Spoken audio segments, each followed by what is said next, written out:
We're back again. What up? I think that we could probably consider this definitely our second rodeo for sure. Not Third or something. Yeah, but definitely not the first. Definitely not the first. We're not on the first rodeo anymore. So we've been going for a little while. On my side, we've been traveling to the races, supporting some of our racers and seeing what's going on in that world. Over here, we came back here and noticed that there is a whole mess of different stuff going on You now. guys probably walked in like, what the heck?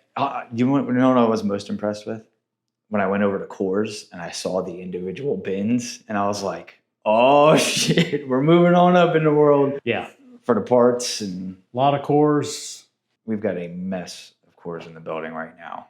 Yes, a mess of cores. And pretty much at this point, when we see a bunch of cores available, like our core buyer's like, hey, I got 75, 7 heads. I'm like, buy Just send them. them. Like, just send them. Just send them. Yeah, I think we got like, I don't know, a lot of 6, 7 heads. And so we spent a lot of money. A lot. And I really haven't been getting yelled at yet, so it's been kind of cool. So thank you, Daddy Burnout. Yeah, I thought that we would get yelled at by now, but they're just kind of like, yeah, Well, sounds good. the flip side, we got a lot more cores because we're moving a lot more products, but also improving the process because now it seems like work in progress stuff and lead times have also been Yes. slowly cutting back, Yeah. getting stuff turned around quick. Yeah, we've screwed it up a good bit. Like at the beginning, we ramp up engine production and that department ahead of everybody, and the other departments had some capacity. And then we very quickly realized we screwed up and didn't ramp up cores fast enough because I had a core pile, Yeah. and my core pile went. All of a sudden, it's like, wow, we're really screwed up because the core guys can't keep up at all, which means everyone else that ramped up was screwed up. Right. So then go back to the drawing board and bring cores up to speed, and cores are now at like what we think will be the full pace of engine sales, and they're building a core war chest of processed cores. So they've been at that full pace for about a month or so now, and they're just building those cores up, and now we're just like, there's just stacks of crankshafts, stacks of blocks ready to go. Once the core guys have enough ahead of them, we're able to get the cylinder head department to increase production and the block department to increase production, and then finally the engine assembly to increase production. They're all kind of staged ahead of each other to try to get those pieces in place before they're needed. It's working. We're getting closer and closer. I think another month, maybe 2, we can actually get engine assembly at what we think will be the full pace. It's challenging because it's like each part of it is kind of like running its own little business. Oh yeah, Like each the cores, department. Yeah, each step of it. So we just cause more problems and have to fix more problems and cause more problems and have to fix more problems and do that over and over and over again. And then, funny enough, we're talking about cores. And actually, I had to ask somebody because when we were doing the sales interviews, and some of the questions I got asked, I was like, maybe we're not putting this out appropriately, or we're not getting the word out. Like, our core process does not work in the sense of you send your head in, we wait for your head to get here, we tear your head down, we do all of that and get it out the door. Like, the core process, the core return is just to get a core in for the one that we've already pre-built, so this way we can turn around faster. So the cost is the same. Like we get that question all the time. What's it cost if I send my core in? Well, it costs the same. Right. Like, the core is an additional charge. You're just sending it ahead of time and slowing the whole process down, and actually making it much more difficult for us, to the point that I'm considering charging more if you send your core in And want that one back. Yeah. Because it is so difficult to get it to flow through the shop. And I think Matter of fact, that for sure, like I told Josh the other day, I said, at this point, if anyone wants to use their core, you need to be at least 4 weeks lead time for us to get that track through the shop right, because it just screws everything up. I think it's a couple things. It's like a kind of a misconception of what we do here, because everybody's like, oh, well, it's a machine shop, and standard machine shop is I bring my engine and they work on it and they give it back to me and blah, blah. But like, we're in mass production of a certain limited number of parts. Right. We're only doing the common stuff. We're only doing, certain year ranges, all this kind of stuff. So yeah, it becomes a much more of a headache when people want to use their own core. Right. That way we can provide a higher quality product for the cost. Our stuff is still not the cheapest in the world, but we can provide much better quality than the competition can for the same price. And then the flip side of that too is I've not found a good reason for why it has to be that head. Like if it's a head, like why does it have to be that one? Like I think a lot of people get wrapped up in this stuff of like, oh, I want my head back on my truck. Well, they're all pretty much the same and they're all under warranty and honestly yours might be the one that comes back and is cracked and is unusable anyway. So at this point you've now just added a whole bunch of time to the situation.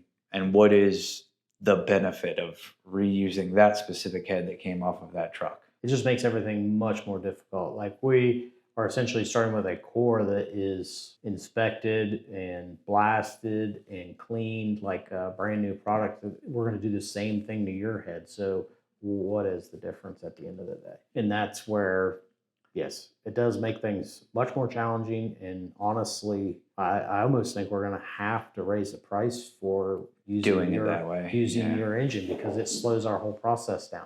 And Because we can't be as efficient. I think it's probably, like I said, some of the misconceptions of what we do here and how it works. Like we're emulating, in a way, very production line assembly, Ford style stuff of like everybody does their step of the process. It moves through. It becomes much more challenging to track because, yes, there's some numbers stamped on a head sometimes, but yeah. Ooh, which reminds me. Yeah, we have colored tags and stuff like that. Do we identify that stuff for? Serial number tags. We got our serial number tags now. We're moving on up in the world. It only took 16 years. It's getting fancy. Shit is definitely getting fancy around here. Some things. I mean, look, I comb my hair. I got a shirt with a collar. Matt's looking much more fancy. I was ready to tackle this adventure this week. And then yesterday we were going to do this, and I was like, I haven't shaved in like 2 weeks. So I had to get myself tuned up just a little bit. Yeah, just real nice. I mean, we're going to put you on camera in front of people. So my wife did show up today and was like, dang. You see? Which brings me back to the other thing. We're going to do a commercial with wives. We are? I'm going to tell you about it later. Oh, but it's going to be great. Yeah, you better. It's already been cleared. With mine? No. So Paul. Uh-huh. So the key is Fridays. Because by the time Friday comes, Paul is just like... He's done with the week. We spit some ideas out. He's like, that sounds great. Run with it. I was like, my man. So we might, I don't know, maybe next Friday I'll ask him if we can bring the I Need Head shirts back.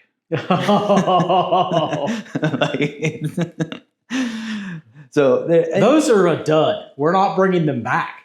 No, they're not a dud. They're a dud. They're not reaching the right crowd. No. The right crowd doesn't exist. They're a dud. We've never actually put them on the website for sale, I don't think. They don't even sell at an event. Bullshit. Raise your hand if you bought an I Need Head shirt at UCC, because they were flying at the booth. Yeah, because we gave them away for next to nothing. Well, but still. Maybe there's the idea. Matter of fact, I'm not even sure that we charged for them, did we? They might have been flying out of the booth because it was like, here's an I Need Head shirt. Have a nice day. I don't know. I just know that I saw people with I Need Head shirts. Yeah. And that's what was important. We laugh and joke, but like, honestly, there's not a whole lot that I feel like I'm restricted in. Obviously, we've got this new partnership and all of this stuff, and everybody fears the corporate life and the corporate world. Yeah. Well, we had some bumps.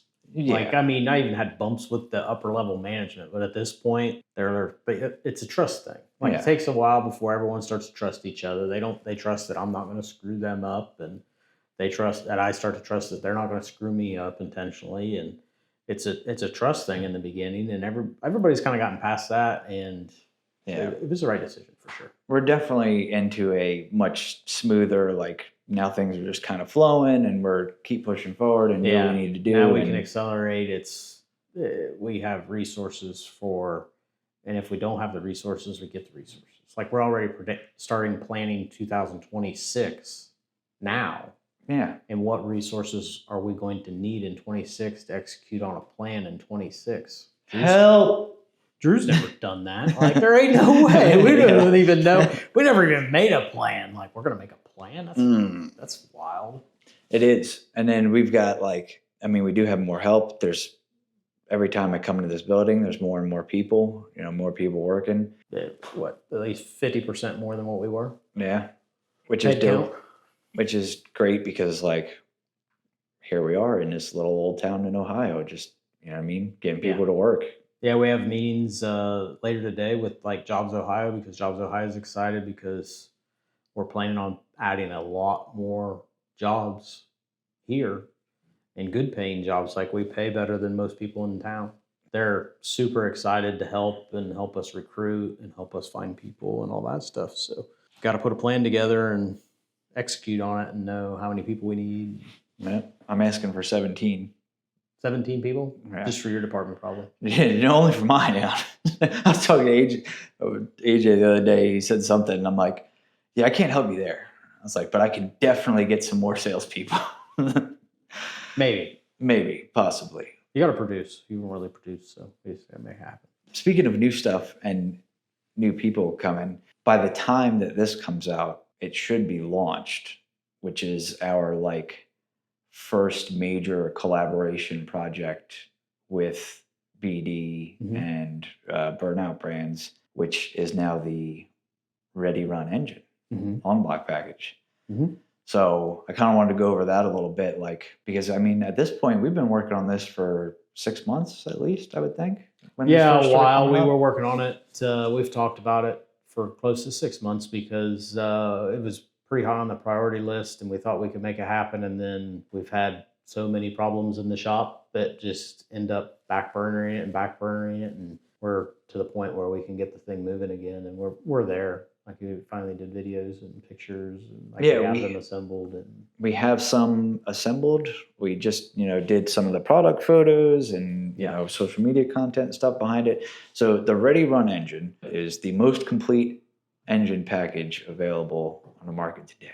Yeah, at least that we can find. Yeah, at least that we can find. Yeah. So it starts with, right now we're doing Precision Pluses, right, which is our base model engine. Yep. And starts with a Precision Plus, but then gets upgraded with all kinds of extra parts and pieces. So on the engine side, I know we're going up to a valve cover, which typically we don't include valve covers in the long blocks. So it's going to have rockers. Yeah, there's lots of core pieces in there, complete rocker assemblies, complete fuel system. Yeah. So brand new injectors, brand new cross tubes, brand new fuel rail, brand new injection lines, brand new CP3 pump, brand new high feed line to the CP3 pump. The only thing we didn't include was the low pressure stuff because we just honestly didn't feel like it was worth replacing. Most people can pull that stuff off their vehicle and just plug it right in and put it back in, and why would we spend money on that? Exhaust manifold, so an upgraded exhaust manifold from BD, so multi-piece exhaust manifold for whatever years they are. New turbochargers.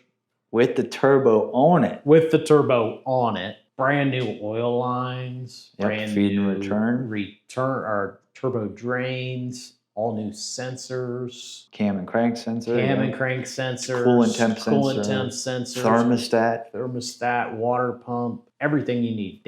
Fluid damper, a fluid damper upgrade as opposed to just replacing the stock guys or not even replacing them at all. So really covers the bases for the guy that wants to get his truck back going as soon as possible and minimizes downtime and minimize risk moving forward. And that's huge because dealing with the web store side of stuff, there's a lot of times where we get, oh, I got the wrong part. Oh, I bought the wrong thing. Oh, this doesn't work, blah, blah, blah. So not replacing injectors, spend $10,000 plus on an engine, and then it's junk because you didn't replace that stuff. This also makes it a one-stop shop, because we're going to be very, very close to having all of our phone systems integrated. So if you have an issue with one of these engines, you call D&J Precision and we can transfer you to a tech support person in the BD network that knows what to do with the fuel system. So it's a one-call shop. Yeah, there's for issues and problems. Yep.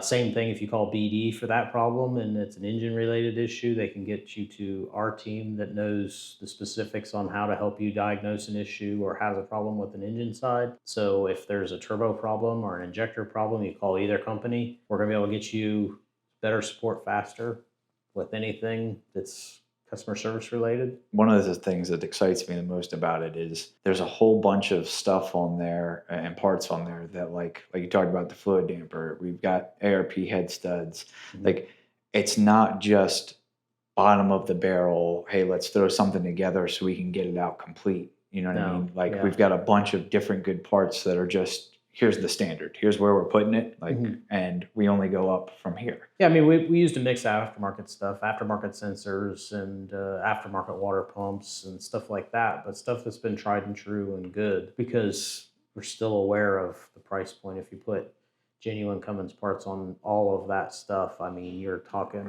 dipstick tube. You want to know how much a dipstick tube is? Oh. Yeah, but didn't we get like Dorman stuff? No, those are Mopars, bud. Are those? Those are Mopars. Yeah. Yeah. So new dipstick. How many guys' dipstick tubes broke when they put a new engine in? Yeah, trying to yank that thing in and out. And the dealers, the shops trying to find that stuff, screwing around with it. This will be, here you go. Even yesterday, because we were laughing about it, because Brandon was trying to put the dipstick in for the pictures, and he's like, I don't know, man, kind of don't want to go in. I'm like, yeah, it's just new dipstick things. Spit on it. Yeah, we did. We grabbed it. I was like, hold on, give me that. We put some lube on it, and I was like, now let's shove it in there. Yeah. So probably Hot Shots. Yeah, because they got it in the assembly room. Assembly lube up in that Joker. So, and then we've got, speaking of Hot Shots, we're now doing oil change kits, which like only makes sense because we sell engines. We've got some of that stuff in stock now. The engine packages, I'm kind of excited to see where it will go because privately we've talked about, okay, we're going to start here with the Precision Plus, but ultimately the goal I think is to continue moving up the line. Yes. To doing fun stuff. So like complete, like which we have complete packages for a guy that says, I want a 1,000 horsepower truck. We can help you with all that. Yeah. We don't necessarily advertise that it's like a complete package that you can buy on the website. We can go transmission to turbos to the whole fuel system to all of it, all bought by us, and all we know this combo works. That's one of the big things because we know that we can do that, but a lot of people don't necessarily know that. Like, hey, if you call us, we can put all of that together. Yeah. Like, you want a 500 horsepower package? Done. Easy. Yeah. Here it is. No boom, boom, boom, boom. But we're trying to get it streamlined to where like it's very right. So you can just click of a button online, bam, and then everything shows up from one purchase and moves on. So one person to yell at, one company to yeah. It's a great idea. It's great. It's great. It's going to go great for us, I'm sure. But we've got that coming. We have some other projects that are in the works, other stuff we're doing with new product development. We literally, just before we sat down, like while we were setting this up, came up with a whole other idea that I think is going to be awesome. So I think it might work. Yeah, it's kind of weird. Man, we should write, like, I keep saying we should write that one down. We should write that one down. I don't know that we have to write it down. But, I think we'll remember it. But, that one's good. We also are in the process of starting a dedicated high performance department. I was going to bring that up. Yeah. So research and development and high performance will have its own department. We have fought getting a race customer through the shop. Yep. They tear up an engine and they need refreshed and they need good service and trackside service if it's needed. All of that support stuff is coming in the high performance department. It's going to take us a bit to get everything resourced properly, move some people around in the shop. But the whole goal in that department is that they will do the high performance engines only and refreshes when they come in. So like if a guy tears up pistons or something in their race motor and they got to try to go, we're going to try to have a team that's dedicated to getting that turned around if they need to fast. It isn't going to be free. No. It isn't going to be cheap. If there's guys that want overtime spent to get back on the racetrack, that option will be available because we'll be resourced for it. It's going to cost more because we still have to pay our people. But at the end of the day, we're trying to make sure that we have the resources available. So if your engine goes down, you want to be at the race quick, we can have the bandwidth for it available when the time comes. And I think that is one of, if not probably the largest announcements of the year from our perspective. Like, and we talk about how we're on this assembly line mode and everything. Like, we're going to create an entire, I mean, we already started, but we're creating an entire new department that focuses purely on the performance aspect of what we do. The performance aspect, performance series and up engines are a lot more work and really screw up production schedule significantly compared to street performance and down stuff. The street performance and down stuff flows through the shop just perfect. Right. It's a bunch of stuff we already got and can mostly put together. Yeah, it's all flowing really well. You go adding a girdle and cam bushings to a block that needs all that extra line bore work, and it just increases the time in the block significantly. We don't even want to talk about enforcers, how much time they take. Yeah. So that stuff is an issue. And then like when a refresh comes in, it's like it's got to get diagnosed as to what happened. Is it's like problem on our end, or is it a problem that the customer's got in tuning, or is it just wear and tear and it's normal? Like what's those problems? And then getting them a quote so they can get the thing fixed quickly, make decisions. If they need to upgrade, like keep having problems with flat tab of camshaft because it's just pushing it too hard. Should we go to roller? That kind of stuff. Right. And then the team together to get the thing back out the door as quick as possible. That's what we're doing. And then their side work essentially is going to be research and development and building new products, fixtures for the other shop to improve the rest of the CNC shop and all that stuff. So that department's going to focus on all of that stuff. But we want to have them staffed to the point that they're working on those side projects to push the business forward. And then when a customer's engine goes down and they need the thing back, we have the resources to throw guys on it and get it back. I think that's the thing. It's challenging, and maybe people don't understand that, like, even though the business was based around the performance aspect, you know, we've got 30 plus people, whatever, out there that are, you know, that are working. And in order to keep all of those people employed, all of the lights on, all of the things moving forward, all the opportunity to even do performance stuff, you know, a bunch of this other work has to happen. Never fails. Like, what month is UCC? June? May? Yeah, June, July. Yeah. Around So like there. May, the Yeah. phones start ringing off the hook that everybody needs their race engines refreshed, or they need a new this or whatever. And it's so hard to. They go out for testing even the first week or whatever and blow the thing up, and they got a week or 2 weeks to get to UCC. You just threw that in the middle of everything that we have already scheduled. Like at those times I was scheduled 4 weeks out for the next engine that would go stock, let Right. alone throw your stuff into this pile. When we started the stock engines 2020, the goal was to get the stock engines to be half of the revenue or half of the business. So it was secure for all the people that worked here, Yeah. because the racing stuff like stopped because of COVID, and it could always stop because of any other thing that could happen in the world. It's the first thing people are going to stop doing, stop spending money on. So it's not a super secure. You don't want that to be your main focus in your main business, or you're at huge risk of losing everybody's jobs. Now it's probably 25% of our business is the racing.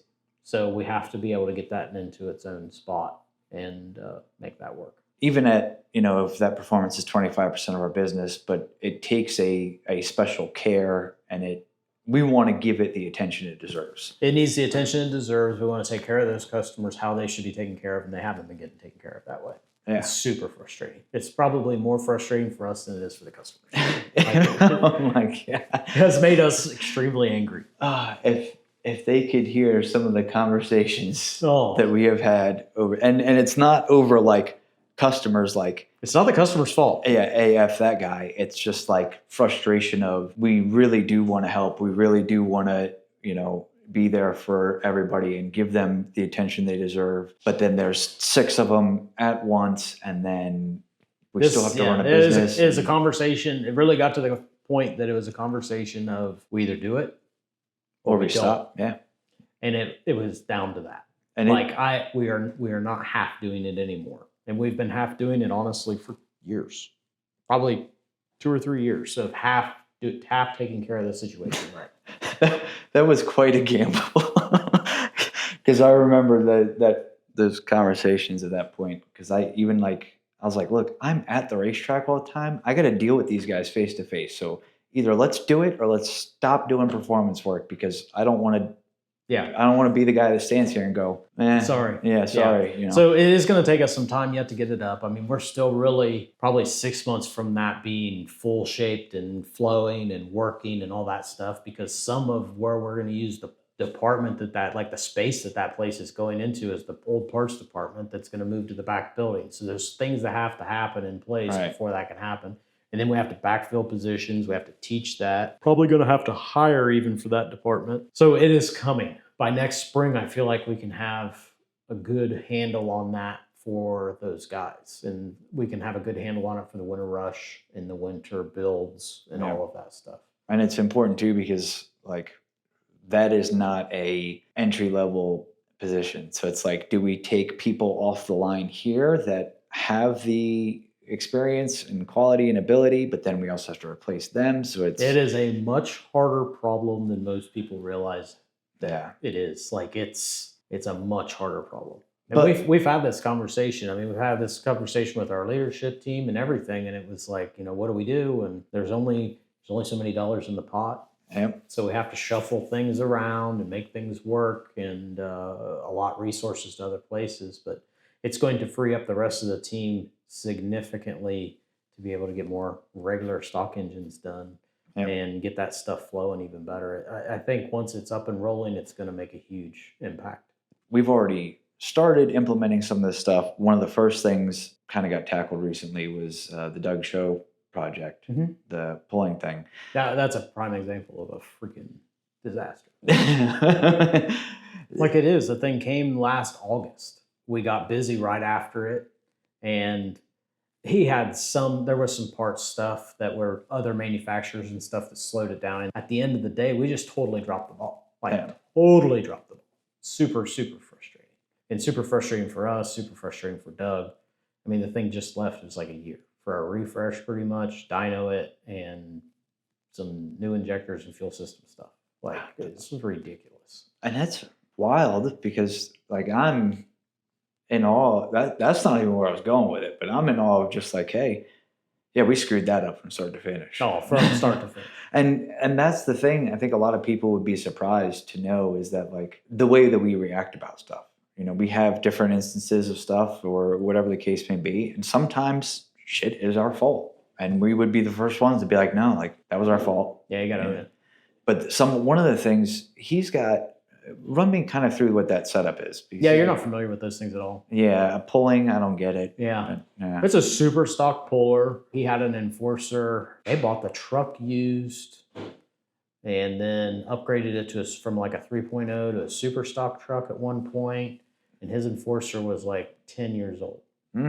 He's not like a 3,500 horsepower super stock truck because he doesn't want to be. He wants to have something that he can go have fun with. Right. And he's not breaking it every weekend trying to lean on it. Remember his son that truck was his son's truck and his son passed away and he wants to remember his son and honor his son. He just doesn't have the bandwidth to work on the thing every time. So he's like 2,500 horsepower so I can go have fun and we can go be like really competitive, honestly, at 2,500 horsepower when the other guy's at 3,500 horsepower. You can't get that much on the track half the time.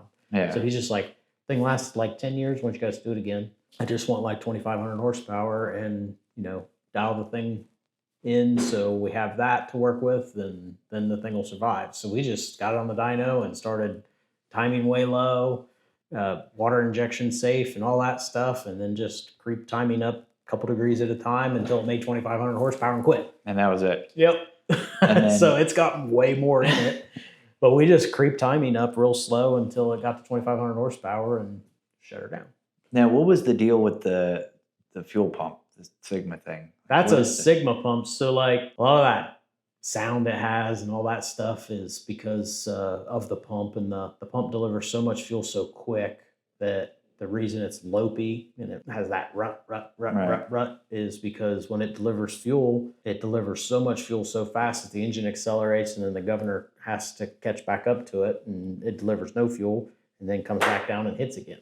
Brother, it is the idle on my LS. It dumps fuel and then. It's the exact same thing. Okay. Like a lot of people think it's cam lope or whatever. Cams are not gas stuff. I think it screws them up the same way. Basically, they get a huge big gulp of fuel in there, and then it over-revs the engine, Yep. and then it has to come back down again and does it all over again. So in a diesel, cams aren't causing that in a diesel.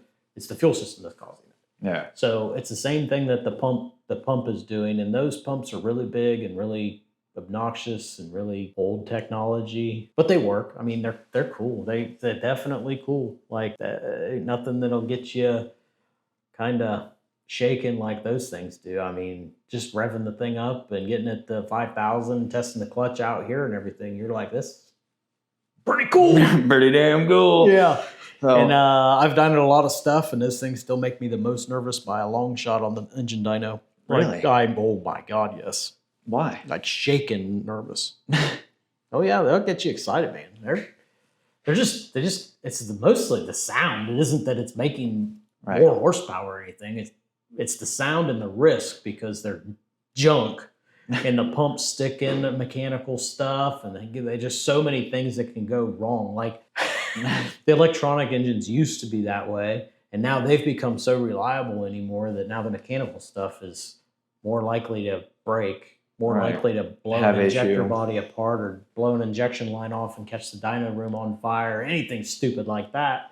So they make me nervous. That's wild. Yeah. It's the other thing, you're talking about being on the dyno, like that's not something that we often get the opportunity to do anymore, it seems like. Yeah. So Mostly because nobody has the bandwidth. right. Like we've turned away so much of that work. It's crazy. And that's some of the stuff that I would love to see out of the performance department side of like, because people ask us about our engines, like, are they run on a run stand? Like, no, they're pre-lubed, they're pressure checked, so they'll build oil pressure or whatever. But it would be cool either as a service or however we do it to like, hey, when you get your Enforcer, it's already been dynoed. Yeah. It's already been broken in, it's already been hot retorqued, all that kind of good stuff. And here's what we made on the setup that would also require us to put the fuel system in and all that kind of stuff too. Yeah. But it's something that can be done. Oh for yeah, it sure. could be done. We've never had the bandwidth for it, and it is expensive. Like Yeah. it takes a lot of hours. A lot of people don't realize how many hours. It takes a lot of hours. And it's skilled hours too, because Yeah. like, I don't know, maybe AJ could, but there's only one other person here that is going to go put something on the dyno, and that's you. Like, Yeah. Unfortunately, we have not cross-trained that much, and that's what we're working on. I thought maybe I would do the high performance department and I would be the R&D guy, but I keep going back to business and focusing on business and big picture stuff and that. It's just not gonna. I'm never going to not end up migrating back to focusing on business. Yeah. So it's going to end up being a side thing all the time. So now the deal is to start getting all that knowledge out of my head and into AJ's. So AJ learned a whole lot even just with that project, because he hasn't ever done a Sigma engine. He hasn't done the water injection stuff. He did the data logger on it. But yeah, he learned all that stuff, and some from me and some from just learning it. Yeah, it takes a lot more skilled people than people realize to be able to get all that stuff together. it does. And it's a challenge for sure because of just how much it requires. And then the experience of you've Screwed it up. fucked up shit over the years many, many times. It's like, Yeah, it's don't the do great that. teacher. Yeah. Yeah, don't do that. Yeah, so that's what a lot of it is, and it's been years since I've messed with them too, like the Sigma engines and stuff like that. I haven't played with that. I've been playing with common rails. So So when we talk about timing, it's all fuel injection timing and how early or late into the process you're injecting the fuel and how that affects the combustion process, essentially. What are some of the things maybe that you think folks would either find surprising or different about fuel timing than maybe what an average person would think? Is there anything like contradictory to, if you run a whole bunch of less timing, does it really make a significantly less amount of power? Or timing is very important. It's got to be right. The number that one injector does or one fuel system does or piston bowl does or needs once it finds the best spot. To me, the number doesn't matter as much because it matters what that engine wants. You want to start off on the low side typically, because if you get just a bit above timing in the higher timing stuff, so what we're running into trouble with Lavon's applications is as we increase power, we increase this to a point that we were making such a huge combustion event and such a huge spike that it was blowing the engine up. Like that's what was destroying our pistons. That's what was destroying valves. That was destroying everything in the billet engine. And that was because we were too high in timing and creating too much of a big bang. And we were almost too efficient with the fuel. The numbers to me I don't even know what timing Doug shows was at. I think I started at like 36 degrees or something timing wise, which was super conservative to not tear the engine up to begin with, get it broken, get it happy. I mean, it's filled like a solid block, so you can only Run it for so you can only long, do yeah. so much break-in stuff and everything. So you want to be gentle with it and not have it be stupid. We literally just took the adjustable gear and bumped it like 2 holes at a time until it made the 2,500 horsepower. I don't even know what timing it's at. I just know that if we ever pull the pump off of it, I need to make sure the timing gets back in the same spot. I don't spend a bunch of time thinking about the number as much as what the engine tells you at once. That's the thing too, because I think a lot of people like will try to standardize things in the sense of like You can to an extent. Like once I know that this injector and piston combo right. wants this, then I can put that same timing curve in a new engine with the same turbo or the same injector and the same everything combo, and it's usually like right on. We built new stuff for like Patrick's work stock stuff this year and ran the same injector and the same piston stuff. He has Bosch ECU stuff. So I put the first tune-up that came out of the truck last year in it, and I couldn't get any more power out of it. Like I screwed around and screwed around and screwed around, and like it made the same exact power. Yeah. Like the timing was exactly the same. The fuel quantities I went up and down with and played with it and smoke maps and stuff, and I just ended up right back to the same tune-up. Once you know this combo is what it is repeatable for the most part, as long as nobody made a mistake. Right. And then because there's also mechanical failures, there's other factors of all kinds of. Yeah, that's saying that the injector guys got like everything done that they need to do to get how quick they deliver fuel done on the common rail side, and the pumps can get changed too as far as how quick they deliver fuel and the mechanical stuff. So, and then that changes it. Yeah. So lots of things can change that, but usually stay conservative, work your way up slowly and carefully, because too much timing really tears them up. Really. And it's the same as gas edges. Yep. Don't start to bang too soon, or you're gonna have a bad time. Bad time. So how does the injection of the fuel and where and how you start the combustion process, how does that affect the EGTs, the exhaust coming out of it? Because I know like in gasoline stuff, when you retard the timing, it burns more in the exhaust, and we use that to spin turbos and that kind of stuff. Same thing happens with diesels. Like typically way too low timing will be actually cooler too. Most people think, way too low timing, there'll be a lot hotter EGTs because it's burning in the exhaust. But if it's way too low, it doesn't burn at all. So it doesn't necessarily increase your exhaust temperatures. But on the lower side of the spectrum, when you're getting close to the sweet spot, it typically decreases EGTs as you're increasing timing. Okay. But like I said, if it's way low, a lot of times there's not enough combustion happening. The combustion's so screwed up that it's still not hotter, if that makes sense. Because is it because it's overfueled and the fuel's Yeah, because it's just not burning it at all, not so it's burning never it. making the heat. Gotcha. So speaking of heat, a question we get a lot, or something that comes up a lot in conversation, is EGTs. Yep. And obviously there's going to be some differences based on application, and pullers aren't using nitrous, so there's a whole other factor of it too.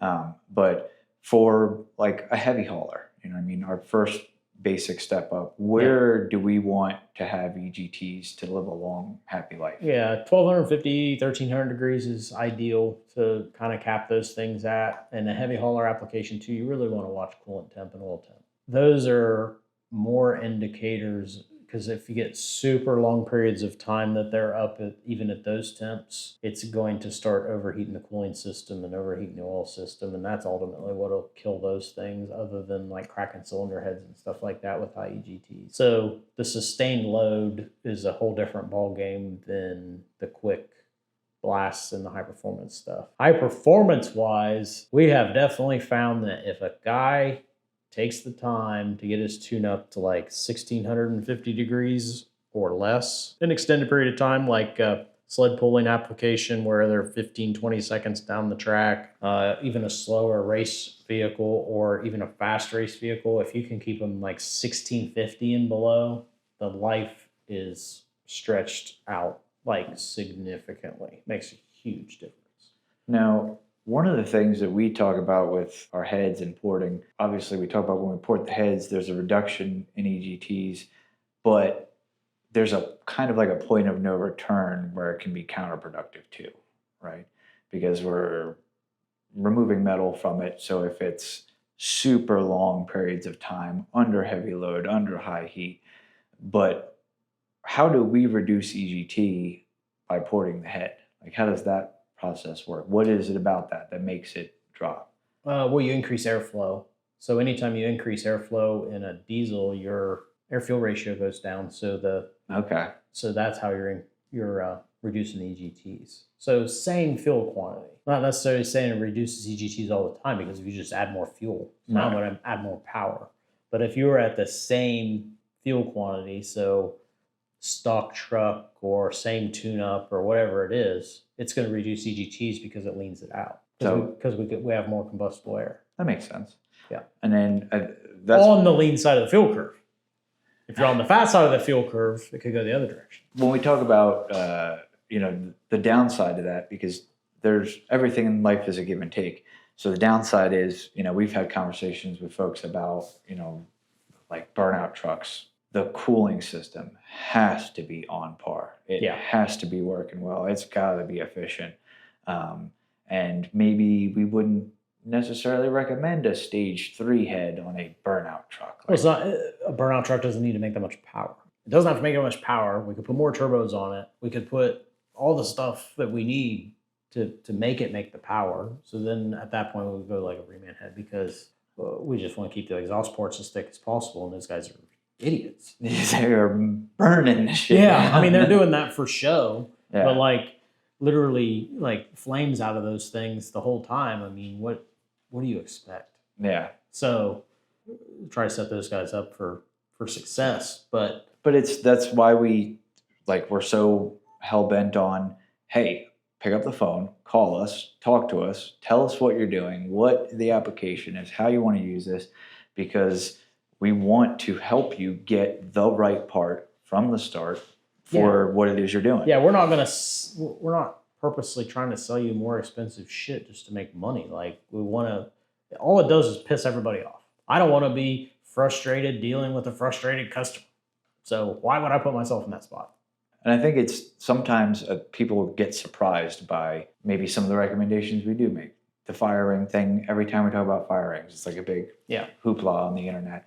I think people get surprised by, sometimes the recommendations that do get made. And it's in that place. It's in the customer's best interest. Like, really it is. I mean, we don't recommend an enforcer if you're 1,000 horsepower. I tell you, you don't need that stuff. Like, you're just adding more potential for issues until you actually need it. Like, I'm not saying an enforcer is very problematic, but it is. I mean, it's got a deck plate. It's got a 1-inch deck plate. It's going to have a potential coolant leak. Like, if you don't need it, don't buy it. But if you're at the position that you need it, then it's the best thing for you.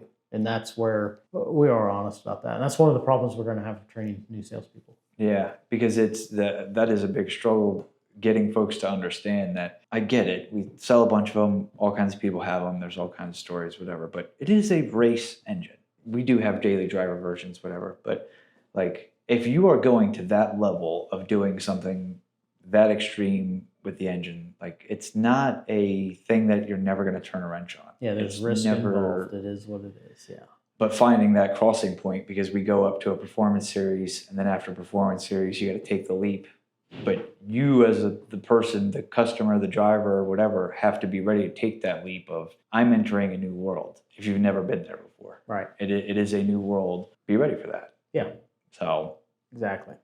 that's definitely one of the things we work on. Before we wrap this up, I know there's a bunch of stuff we can't talk about, but is there anything particular either about the upcoming performance department stuff or what's going on here that you're really excited about that either we're working on or is coming in the future? I'm excited about everything. Like we got so many irons in the fire right now that I feel like they can take off, that I'm excited about all of it. I don't really have nothing to hide other than some of the Development stuff we can't talk about, but at the end of the day, no, there's not really anything to hide, and I'm excited about the high performance department. I hope that we can get it resourced properly and take care of the customers right. I'm to the stage in my life that I don't want to spend every weekend at the racetrack. Yeah. So we need to pass the torch on, and we need to teach somebody that can do it. So that same level of service that we had a while ago, because honestly, we haven't had that level of service that we had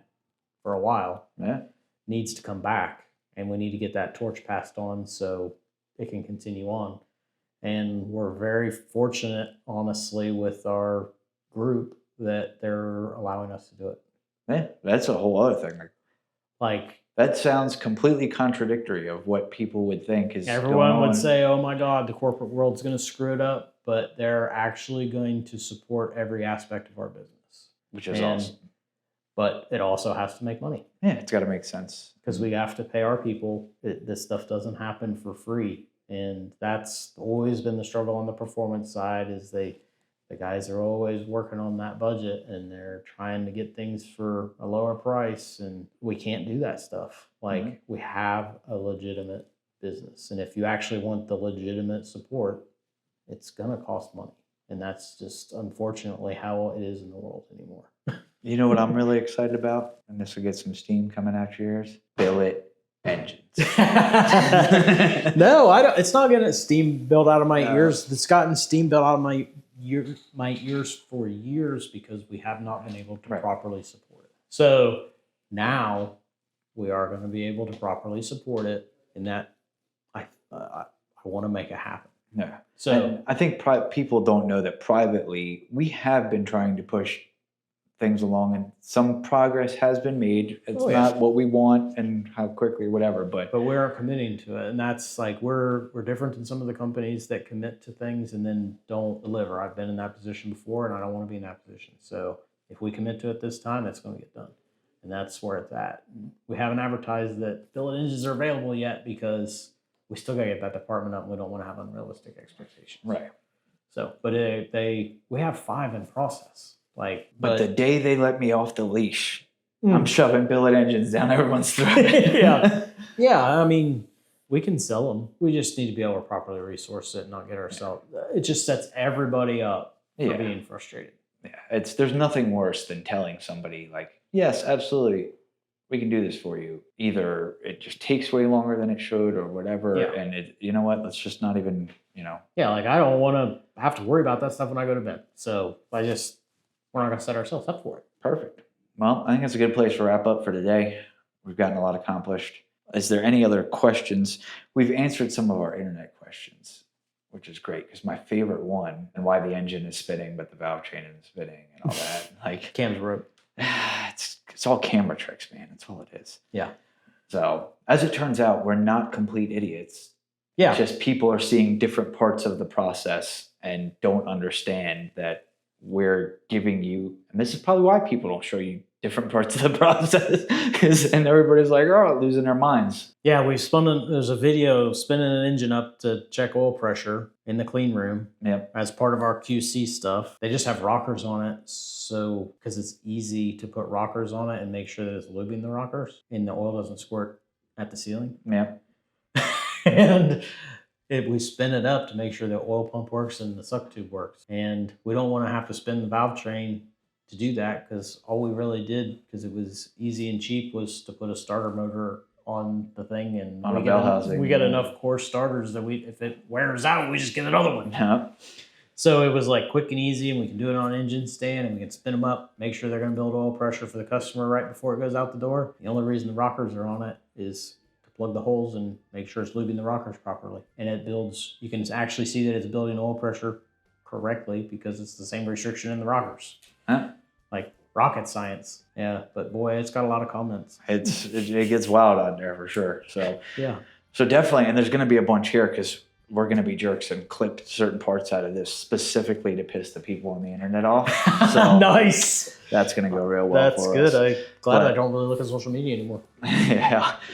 Until next time, which is actually going to be quite quick because I got to come right back here in a couple weeks. That's good To do because some I other feel stuff. like we need to do this more often. I feel like we've gotten a bunch laid out, but there's still more I want to talk about. Oh, and, yeah. And it's always fun talking about some of this, different performance stuff and, project on the dyno. Yeah. And as this goes on, we'll continue to have you more shit to talk about because there's more stuff coming. Yeah, and like we just blinked and it's all like Yeah. almost end of August. This Like, year. Jeez. Ooh, This is gonna be wild. The next 3 years at least are gonna be wild. Until next time, guys, thanks for tuning in. Thanks for joining us. We're going to get back to work because we got a whole bunch of that to do. And drop a comment down below. Ask questions. If you guys have questions, go ahead and drop them. We do look at them. We do read them. We do throw them at Drew sometimes. And it's a really good time. See ya. See ya. See you in your decision. It's Matt.